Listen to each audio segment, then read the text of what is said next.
Hi, this is Jessica Garcia with Brainstorming Women. I'm happy to share with you my conversation with Sheila Kreifels. I'm so happy to get to talk to you today. I know the work you do helps a lot of couples. And given that right now we're finding each other close proximity to one another, that, is not a common occurrence. We don't have the same distractions we normally do. So I was thinking that maybe we could talk a little bit about how you help clients and what you're seeing.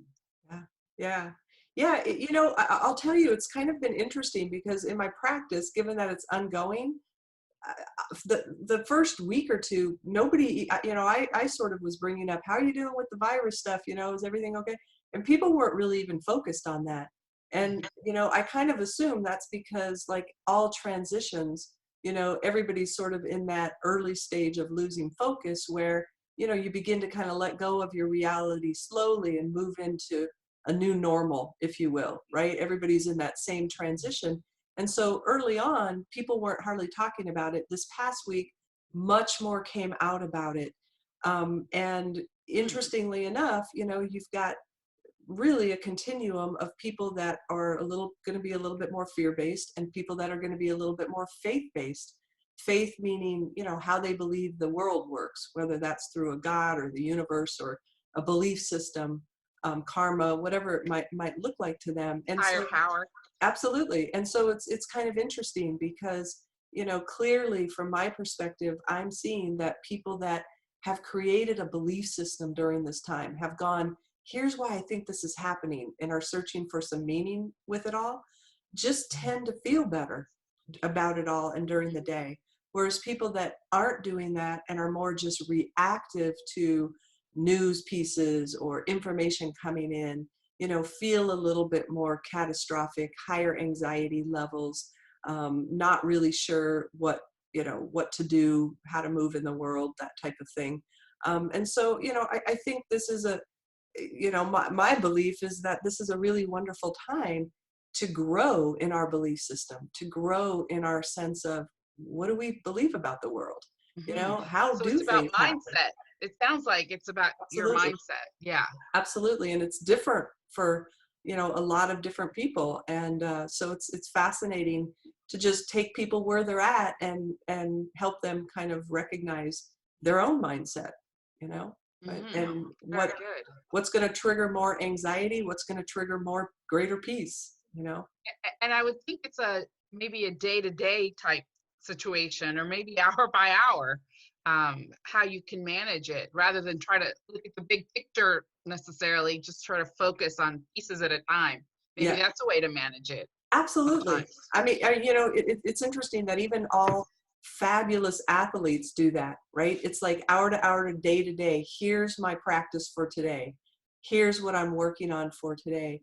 And Hmm. I always think that's a really wonderful strategy because where I think it gets the scariest for all of us right now is if we look too far into the future. It's like looking to the top of a mountain that we're trying to climb rather than realizing it's just one foot in front of the other to get to the top. So for sure, chunking it makes a lot of sense. Like trying to be more in the moment, trying to look at for today. I have an exercise that I do with my clients that I say, for today, for today, my family's okay. For today, none of us are sick. For today, we have enough toilet paper, right? For today, we are, doing well.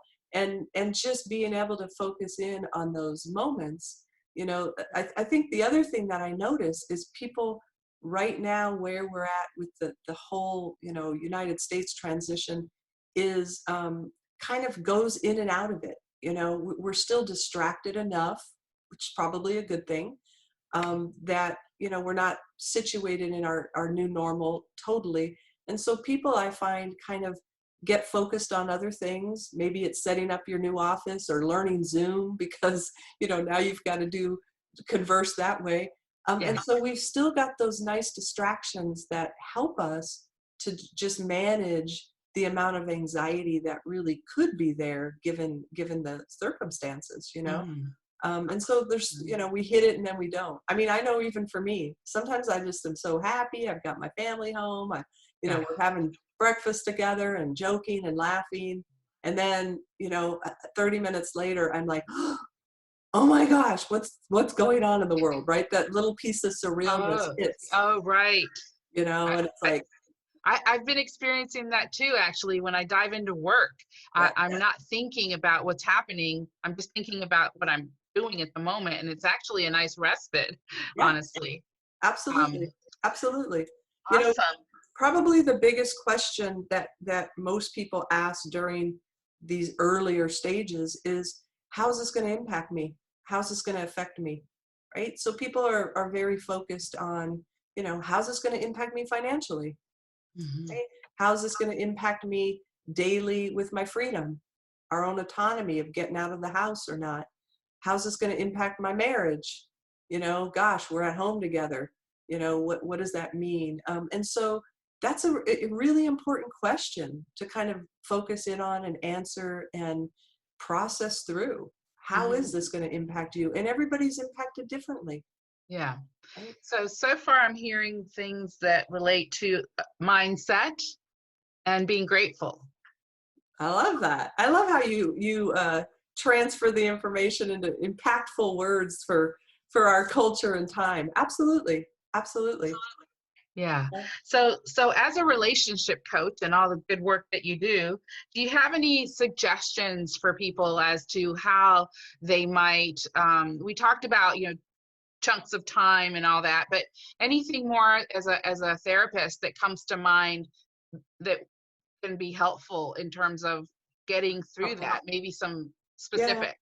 I think that one of the main things that I like to tell couples in particular is your spouse didn't create this, right? If they're at home with you now, no, they didn't cause this, right? So projecting blame right now makes no sense, Okay. but when people are feeling fear, that often is what happens. Rather than managing their own emotions, they just, spew it out to somebody else. And so really grabbing a hold of that and recognizing, wow, we really are in this together. Neither of us caused this, or our family didn't cause this, or people around us didn't cause this. And we're all tasked with dealing with that. And so if we can better manage, which is what I teach couples anyway, to manage what's coming up for us. Like, let's Mhm. say, all of a sudden you feel anxious and your spouse is like laughing and joyous and like, hey, feel happy with me, but you're like, no, I'm in a space of not feeling good, right? As opposed to projecting or criticizing the spouse for being happy. It's nice to be able to say, gosh, I'm just struggling right this moment, Mhm. and allow each That's other to be okay. here. Yeah, absolutely, absolutely. Like, we are where we're at. And even if you've been married long term, you might have a very different journey and a very different impact on your own existence with what's happening. And so, we really have to be graceful and give each other grace, Uh, and understand that we're going to be in different places on this journey. And so I love, personally, I love to sit with my husband and talk about it. Like, where are you at? Because I feel like I'm learning a lot about him and how he copes differently than me with, some tragedy or some difficulty. And so there's a lot of insight, I think, that we can learn from each other during this time, and appreciate about each other. Certainly. Sheila, in the work that I do, sometimes I tell my clients, um, that, when you get on an airplane and they tell you, put your mask on first Mhm. so that you can take care of others. Yeah, I remind my clients that self-care is so important, yeah, and to give your that grace, as you said, yeah. so that you can be better for others, Absolutely. right? Absolutely. Taking that time. It's interesting. I have 4 people now working in the house with me, my 2 older kids and my husband. And I was very used to being by myself all day long. But it's funny that we all have our own little space and we all go to it and do the work, and then, pass each other every now and then, maybe for lunch or something. And so even though we're still not really interacting because we're all involved in our own work, to me it feels good. Like, I Yeah. enjoy having them here, and not being so alone in the house, to tell you the truth. So It's thinking like a about new those little normal things. for everybody. Yeah, yeah. And I know, Love it. it's funny, when my husband was first home, the other thing that I think is really significant for people in close quarters and under stress and duress, which we all are, can't deny that, doesn't matter who you are, we're going to feel that, is that it polarizes people in their differences. And so the first few days, I was like so keenly aware that my husband's difference, I'm like an efficiency nut, and he is like this detailed oriented person that seems to complicate things to me, right? And I'm always like, please don't make it that difficult. And so that kept coming up for me, and I was feeling like, like, oh my gosh, this difference, I thought we were way past that, and here it is. And what I remind myself when that's happening is I love to pull from the good. So I have this drawer of mental images of my husband when our babies were born, or, at times when he's just been this hero in my life. And I just pull from that and I just sit with it. And so even though he's driving me crazy in that moment, right, I just pull from that. And that allows me to give him grace, but also to think the best about him, to remind myself, to be in that space of really feeling the best about him. And honestly, that's going to be the trickiest thing for couples and families in close quarters, is that those differences of how you cope, of just who you are as a person, are going to be emerging and like hitting you in the face. And magnified. Yes, Yes. absolutely. I have my daughter sings a lot. Yeah. And so yeah, I we had to have a conversation because I'm accustomed to working from home and meeting folks for coffee or meeting with clients, but I'm not accustomed to someone singing all the time. And so we did have a good heart to heart about maybe a schedule. Yes. But actually it's all nice because I we had a good conversation, and it just, you keep going, you just Yeah. have to work it out in the best way that you can. Yeah, I love that. I love that, which kind of brings up boundaries, right? New Boundaries. Yes. boundaries. It's like singing can't happen all day long. Like, it's distracting to me. How about a singing hour, right? It's so Yes. true. I know, and I'm terrible at that, because I play my music downstairs and my family's like, seriously, like, that's disturbing us. And so those My gosh. boundaries, and honestly, because many people probably don't even know what that means, or misinterpret it, I always just like to say, have a brief conversation that says, what do you need? What are your needs?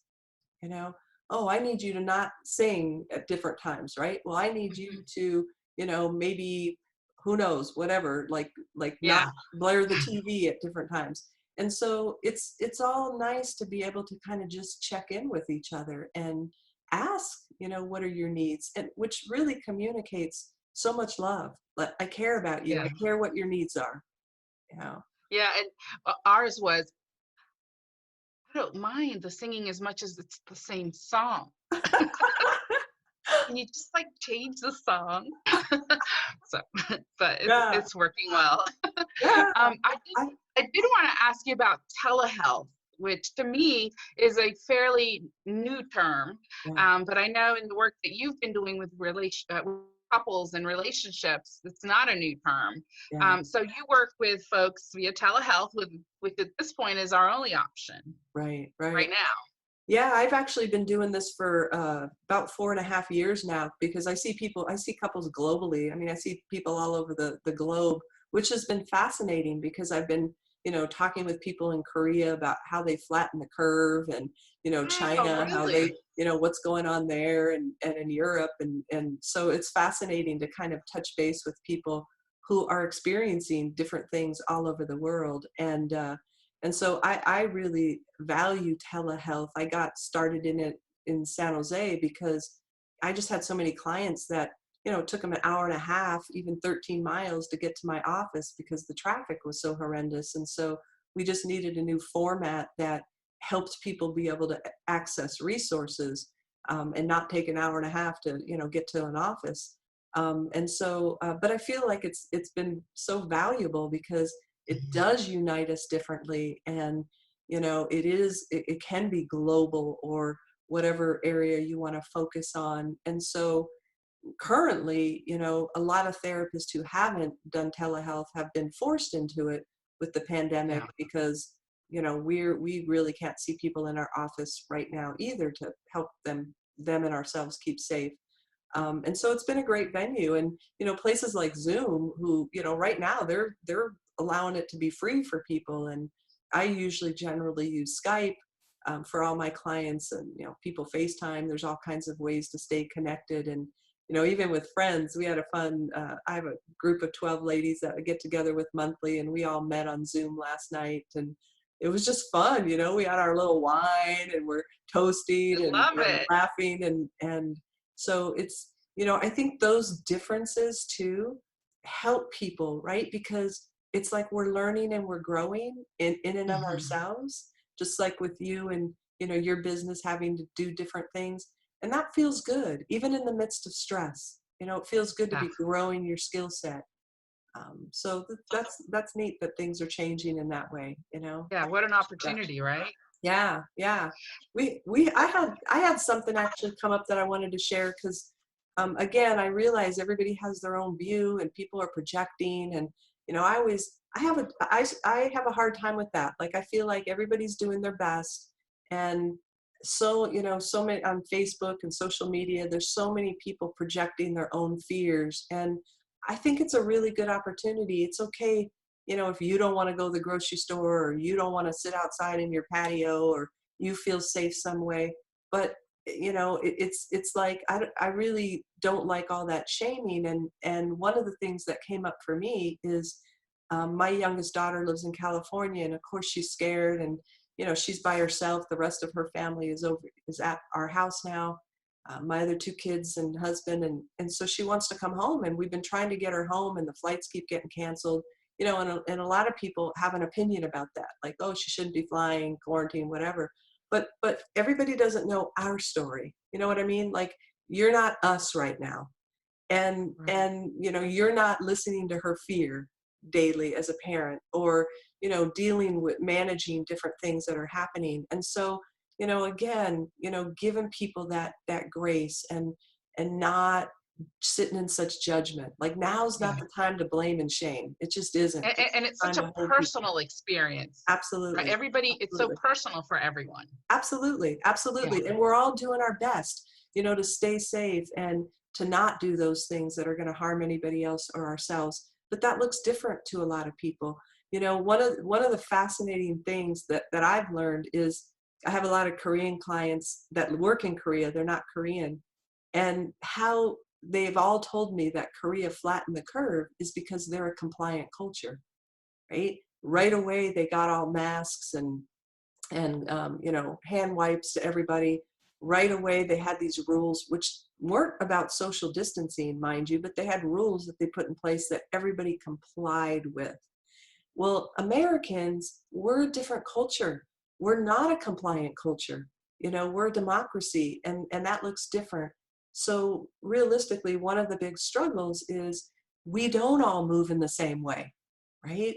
And I want to appreciate that about us, not make that what draws us down. Because what I think we have as Americans that I love is ingenuity. Like, people are doing amazing things. There's so many I articles, love that. there's so many podcasts, there's so much newness emerging, during this time, that is amazing to me and good. And I feel like that, please spend some of your time taking that in, taking Yeah. that in right now as you go through it, that watching what people are creating, whether it's to feed the people that need food, or, to create Zoom to where it's free now, or whatever. Amazing to It's me. And I love amazing. that. Yeah. What a blessing, and so I just love Yeah. to take that Blessing. ingenuity down in, and realize, how great we all are when we work together in that way. So it's awesome. Absolutely. Absolutely. Well, let me ask you that if someone wants to get in touch with you, how would they do that? Probably the best way to reach me is www.sheilakreifels.com, my website, or Perfect. 919-296-1546 is my phone number. Is that right? Awesome. All of a sudden I was like, I'm not sure my phone number. Well, I'll post it anyway. So awesome. Well, thank you for your time today, Sheila. Oh, Very generous of you to spend this time with me. I appreciate you thank very you much. for all you do, for women, for Aw. families, for everybody in our community. We sure appreciate the work that you do, Jessica, as well. And it's always just fun to talk to you. All right, Sheila. Well, thanks again for your time, and we'll be in touch soon. All right, sounds All good. right. Take care. You too. Thanks.